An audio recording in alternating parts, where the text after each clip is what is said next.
E o que são grupos sanguíneos, pessoal? Grupos sanguíneos são grupos de pessoas classificadas com base em aspectos do sangue. Tá, e que aspecto é esse?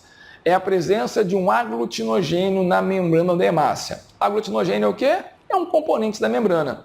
No caso do sistema ABO, que é o principal sistema, no caso do sistema ABO, o aglutinogênio é um carboidrato presente na membrana da hemácia. E aí há duas possibilidades.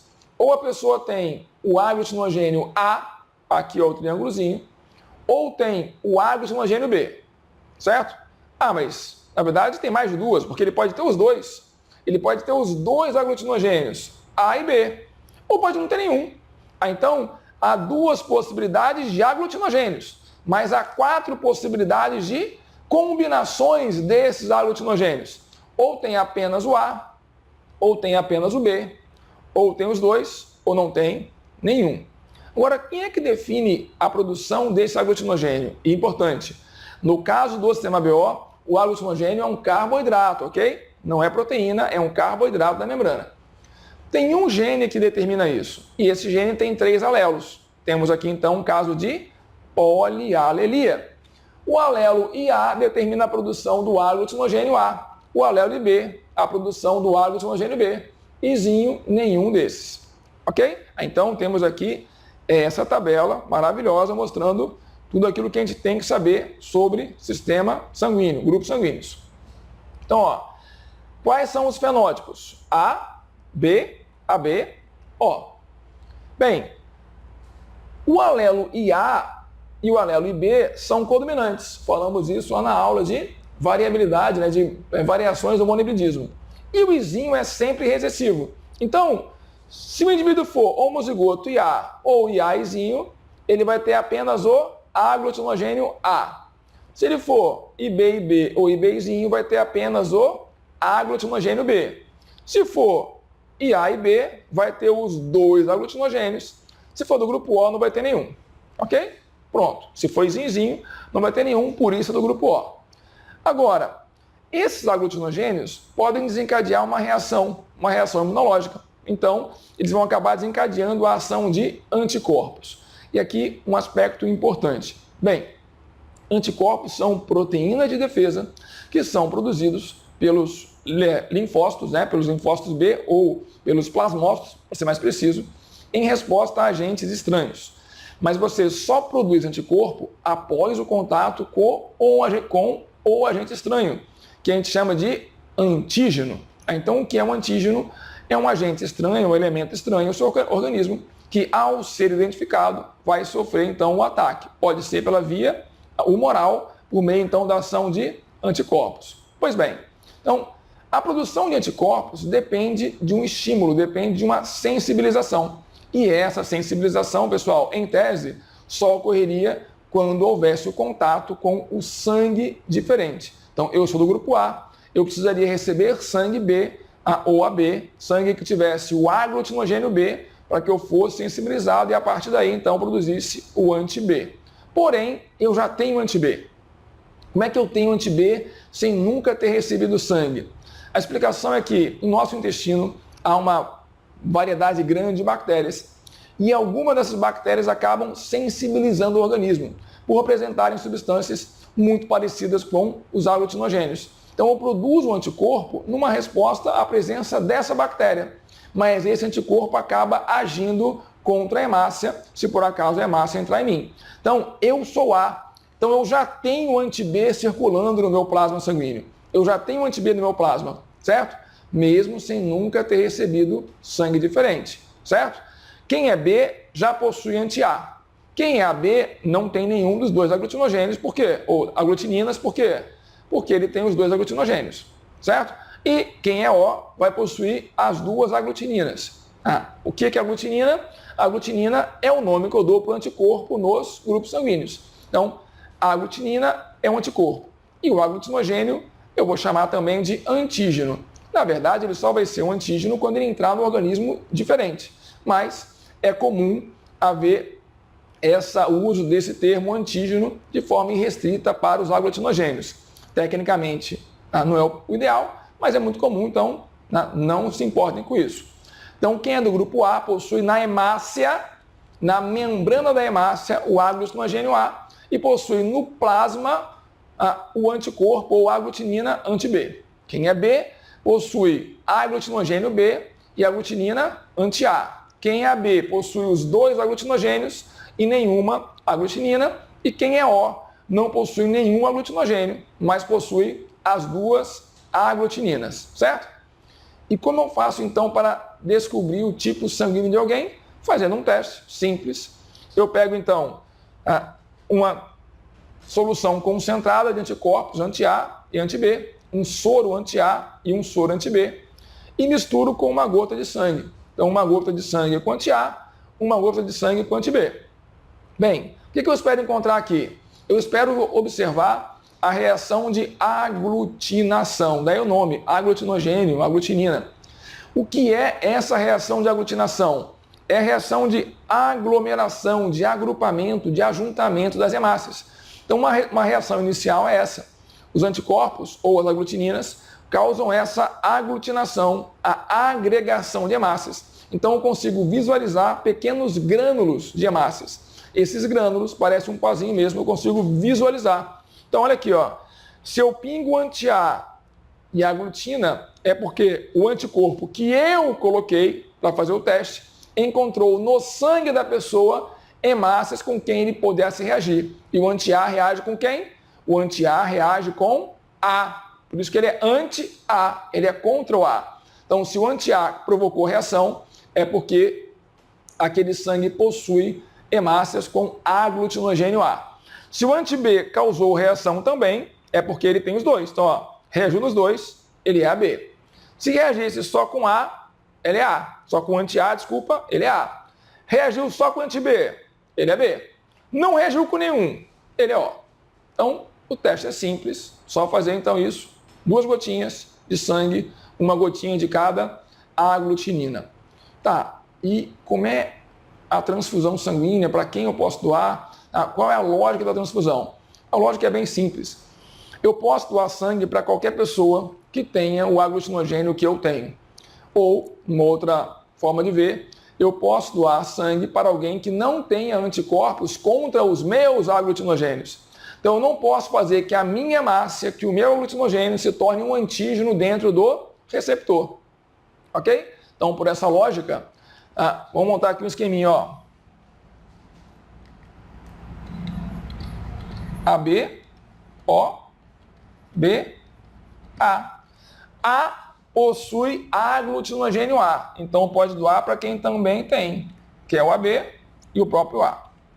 B possui aglutinogênio B, só pode doar para quem também tem, para o AB e para o próprio B. O AB possui os dois aglutinogênios, então só pode doar para quem também tem os dois, ou seja, ele mesmo. E o O não tem nenhum aglutinogênio, portanto ele pode doar para todos os indivíduos, sem problemas. Certo? Então essa é a lógica da transfusão sanguínea no sistema ABO. Além do sistema ABO, nós temos outros sistemas de classificação sanguínea e outro importante é o sistema RH.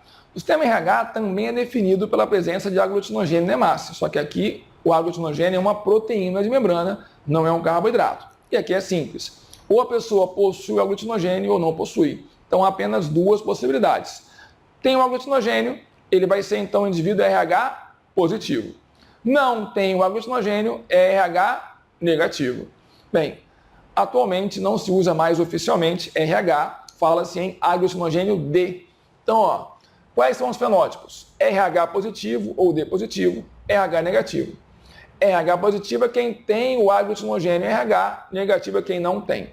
A definição genética é bem simples. É um caso de primeira lei de Mendel com dominância completa. Então, a presença do alelo dominante faz o indivíduo produzir o fator RH e quando ele só tem alelos recessivos, ele não produz o fator RH. Então, Rzão, Rzão, Rzão, Rzinho, positivo, Rzinho, Rzinho, negativo. Certo? Ou pode usar também a letra D.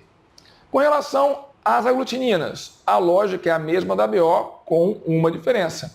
Aqui, pessoal, não há uma sensibilização prévia. Então, só vai haver a sensibilização para a produção do anti-RH em caso de contato com o sangue diferente. E só produz o anti-RH quem é RH negativo. Então, cuidado.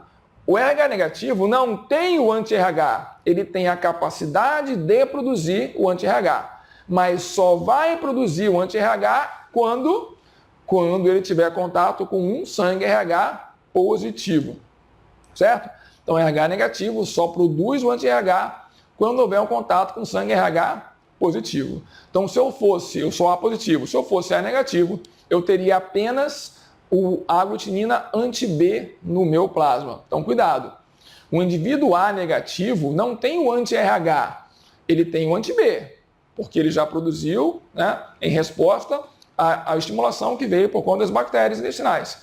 Mas ele não tem o anti-RH, a não ser que ele tenha já, em algum momento anterior na vida, recebido sangue RH positivo. Tudo bem? Tá. Uma situação que é muito comum de ser cobrada com relação ao sistema RH é a eritroblastose fetal. E o que é eritroblastose fetal ou doença hemolítica do recém-nascido? Bom, vamos ver aqui, ó. É um problema que ocorre com bebês que são gerados, bebês RH positivo, que são gerados por mulheres RH negativo que já possuem anti-RH. Então vamos começar do final. Então, a criança, o bebê é RH positivo.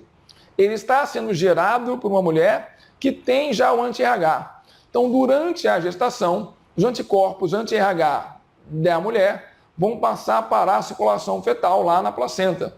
E esses anticorpos anti-RH vão, então, destruir as hemácias do feto.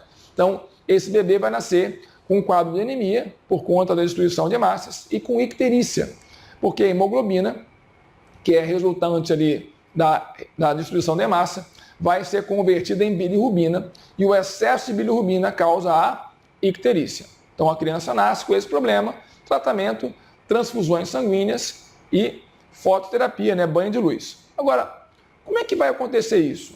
Como é que a mulher vai ter o anti-RH se normalmente as pessoas não têm? Bem, ela poderia ter recebido numa transfusão sanguínea, naturalmente. Ou então, ela recebeu durante o parto de uma primeira criança RH positivo.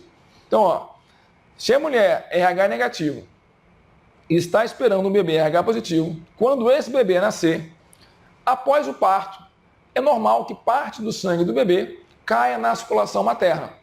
Esse pouquinho de sangue do bebê que cai na circulação materna vai sensibilizar a mulher. E ela vai então passar a produzir anticorpos anti-RH. Por isso que normalmente apenas a segunda criança ou a partir da segunda criança RH positivo pode ocorrer eritroblastose fetal. Normalmente. Porque se a questão trouxer algum dado que faça você concluir que a mulher já possui o anti-RH, não importa se vai ser a primeira ou a segunda criança. Qualquer criança RH positivo pode vir a nascer com eritroblastose fetal. Ok? Então, quais são as condições para que ocorra eritroblastose fetal? Primeira condição, o bebê tem que ser RH positivo. Se ele fosse RH negativo, ele não sofreria o ataque do anti-RH. Então, primeira condição, bebê ser RH positivo. Isso não há como fugir disso, isso não tem exceção. E a segunda condição, a gestante tem que ter o anti-RH. E aí, pessoal, para ter o anti-RH, tem que ser RH negativo, é redundante. Então, a gestante tem que ser RH negativo, mas tem que ter já o anti-RH. Normalmente, ela adquire o anti-RH após o parto de uma primeira criança RH positivo. E por que eu coloquei a gestante e não a mãe? Porque hoje em dia tem vários casos de útero emprestado. E aí o que importa não é a mãe, porque se a criança está sendo gerada dentro de um útero emprestado, a questão da mãe biológica é só para a definição do genótipo da criança. Mas não é ela que vai estar gerando o bebê, então o problema não vai depender dela, ok? Então, olhe para a gestante. Se a questão não falar nada, é porque a gestante é a mãe. Mas ele pode construir uma situação em que a gestante não é a mãe biológica. Então, observe, é a gestante que pode passar para o bebê o anti-RH. Não é a mãe biológica, em caso de útero emprestado. Certo? Como é que eu previno isso? A prevenção é simples. após o nascimento dessa primeira criança RH positivo, eu tenho que impedir que essa mulher seja sensibilizada e produza o anti-RH. Como é que eu faço isso? Eu injeto nela um soro anti-RH. Eu injeto um soro rico em anticorpos anti-RH para que os anticorpos que eu estou colocando destruam as hemácias da criança. Então, a ideia é que o anticorpo que eu estou injetando destrua as hemácias do feto que estão na mãe antes que o corpo da mãe consiga reagir à presença da hemácia e produzir anticorpos. Como ela nunca produziu anticorpos, não haverá problema, ela não vai ter anticorpos na próxima gestação, certo? Bem, último detalhe. E por que normalmente não há problema no sistema BO? Se a mulher RH negativo com anti-RH pode causar esse problema no feto pela transferência do anti-RH, por que a mulher O, por exemplo, pode ter uma criança A, mas o anti-A que ela possui no sangue não vai afetar o bebê? Bem, a explicação é que os anticorpos anti-A e anti-B são imunoglobulinas de classe M. Imunoglobulinas de classe M têm um alto peso molecular, são moléculas muito grandes, não conseguem atravessar a membrana, a placenta, e não vão, então, cair na circulação fetal. Enquanto que os anticorpos anti-RH são imunoglobulinas de classe G. O IgG consegue passar e vai, então, causar o problema, certo? Então, anti-A e anti-B, IgM, normalmente não atravessa a barreira placentária. Pode acontecer, sem problemas, mas não é o comum, ok? Enquanto que o anti-RH é um IgG, baixo peso molecular, atravessa livremente a placenta, ok? Para terminar grupos sanguíneos, vamos falar de um último tipo, que é o sistema MN. O sistema MN lembra muito o ABO, se você excluir o izinho. Então, o que eu tenho aqui? São 3 fenótipos, M, MN e N. O que define se a pessoa é do grupo M, MN ou N? Adivinha? A presença de um aglucinogênio na membrana da hemácia. Quem tem apenas o aglucinogênio M é do grupo M. Quem tem os 2 aglucinogênios é do grupo MN. Quem tem apenas o aglucinogênio N é do grupo N. E a definição genética é um gene, 2 alelos, um caso de codominância. LN, LM é o genótipo do indivíduo M. LM, LN é o genótipo do indivíduo MN. E LN, LN é o genótipo do indivíduo N. Quem é do grupo M produz anti-N. Quem é do grupo MN não produz nenhum anticorpo, nenhuma aglutinina. Quem é do grupo N produz anti-M, certo? Simples assim. Essa é a lógica. Serve para quê? Bem, para transfusões sanguíneas não é muito relevante. Em geral, serve para cair na prova, basicamente. Então, lembre-se, é simples, beleza? De novo, nas 2 aulas de resolução de exercícios, eu tenho lá algumas questões de grupos sanguíneos resolvidas. Dá uma olhadinha lá, faça as questões, confira a resolução, continue estudando, confie em mim, vai dar certo, beleza? Até a próxima.